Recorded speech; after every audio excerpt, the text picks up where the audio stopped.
و اون رو به عنوان زهرنامه نوشت.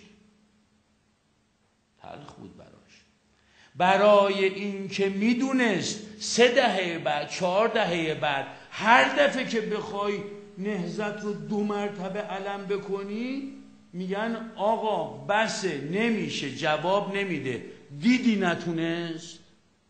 و با بیشرمی توی همین مجلس دو دوره قبل نامه نوشتن به آقا سید علی و گفتن بهش آقا اگر میخوایی که این کارو بکنی الان بهترین وقتشه، با کرکره رو بکش پایین، به کل آمریکایی ها 2 مرتبه یه بار دیگه بنویس. امضا زدن نماینده ها باش، 100 و خورده نماینده خبیث امضا کردن، گفتن که بنویس که دیگه نمیشه ادامه داد.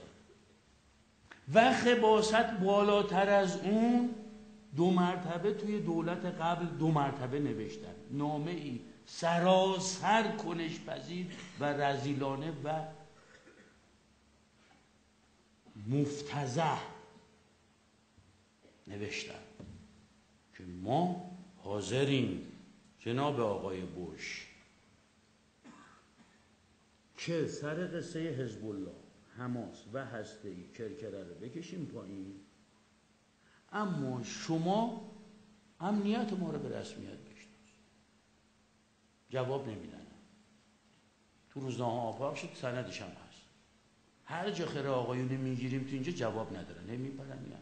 فردا 2 مرتبه تو روزنامه میزنن سردار فلانی اینا اومد اونجا باز 2 مرتبه شهر به پا کرد و فلانی. آقا جواب قصه رو بده. آقا نوشتید یا ننوشتید؟ ننوشتید رسما در نماز جمعه بعدی شیراز میام از همه امت شهید پرور معذرت میخوام، حاضرم تومونش بدم، اما بگید این نامه رو نوشتید شما یا ننوشتید و برای چی نوشتید؟ برای چی پرچم سفید بردید بالا؟ داستان غزه